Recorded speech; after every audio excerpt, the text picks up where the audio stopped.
Hey everybody, I'm Brandon Alter of The Spiritual Gaze, and this is your Numinous Tarot forecast for Scorpio season. So, Scorpio season is a favorite time for witches and wizards and mystics and healers. And the reason for this is because Scorpio season is that time of year when the invisible becomes visible.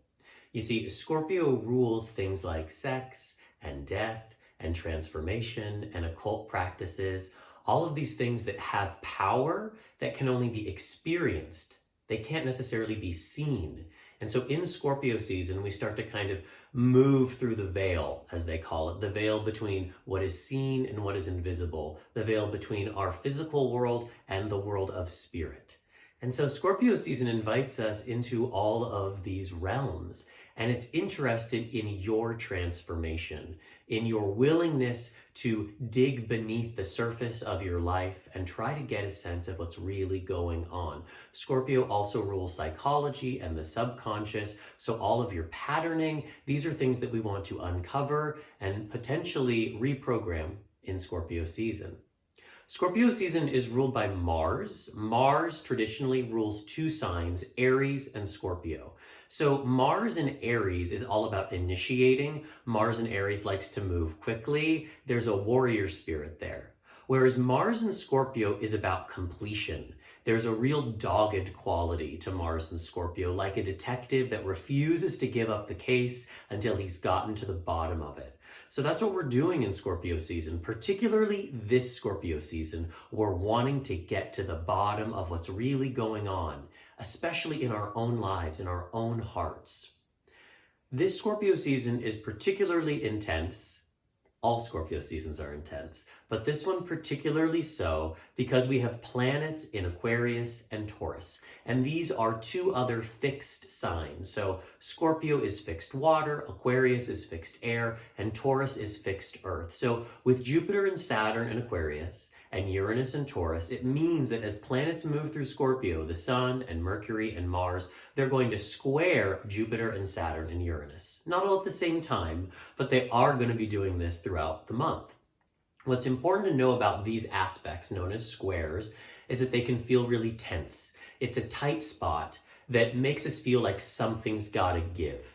And squares are actually great aspects because they get us to finally do something. And because Scorpio season is all about transformation, you might be feeling just pissed off enough, or just depressed enough, or just having had it up to here enough that you finally decide to do something and change. And change is really the theme of 2021. These Saturn-Uranus squares, two have already happened. There's one more on Christmas Eve, and then it's not going to happen again for about 30 years or so. So this whole year is about change between structure, Saturn, and authenticity, Uranus. And so in Scorpio season, I think we're all going to get a lot more clarity about what those changes are and why those changes need to happen.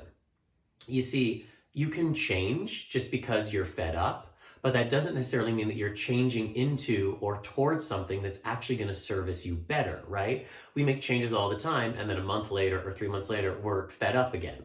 So Scorpio season is like, let's go deeper. Let's really understand what about this person, place, thing, pattern, job is really making us feel unfulfilled so that the changes we make actually scratch that itch, as opposed to just repeating history. The card we're working with for Scorpio season is the Knight of Cups reversed. And I thought this was actually very interesting because the Knight of Cups is drawn to look a lot like the Death card. You see how similar they are? A knight on a horse. Even the horse is in the same position with its little front paw up. So I just wanted to bring your awareness to that because Death is the card that rules Scorpio season. Because Scorpio is, for us in the Northern Hemisphere, the time when the leaves fall and we start to move towards winter. It's a time of death and then in the spring, resurrection. So who is the Knight of Cups? The Knight of Cups is you when you're willing to engage with your shadow. You're willing to hold space for your darkness and your shame and your fear in order to shift, transcend, change those deep emotions that are stuck in us. You see, the knights, their function is to move energy. But interestingly enough, this knight, the Knight of Cups, who's moving emotional energy, stays still. almost becomes like a hollow bone, a vessel through which emotions and experiences and even trauma can be allowed to move through us and then out somewhere else. This is how we transform our emotions, not by clinging to them, not by gripping, but by acknowledging, allowing, and then noticing the transformation. But it came in upside down. So what does that mean? Well, sometimes when a card comes in upside down, it's saying like, hold back a little bit of this energy. So maybe we're being invited to hold back our qualities of observation and maybe take a little bit more action. Remember, Scorpio is ruled by Mars. So if you're feeling yourself triggered, perhaps it is time to speak up for yourself. Perhaps it is time to set a new boundary. But sometimes the reversals come in just because you need them really badly. And so maybe what this card is saying is Scorpio season, particularly this Scorpio season, is a perfect time for you to get still and get quiet, to drop into your heart, and to feel safe in acknowledging what's been there for a really long time. Things get stuck in the body until we acknowledge them, until we give them our attention, and then they're allowed to move. But we have to be still so the emotion can move. So I wish you a lovely Scorpio season, allowing certain emotions and patterns to die and then be reborn. Be gentle with yourself. It's going to be a wild ride, so stay grounded, find the joy, and I'll see you next month.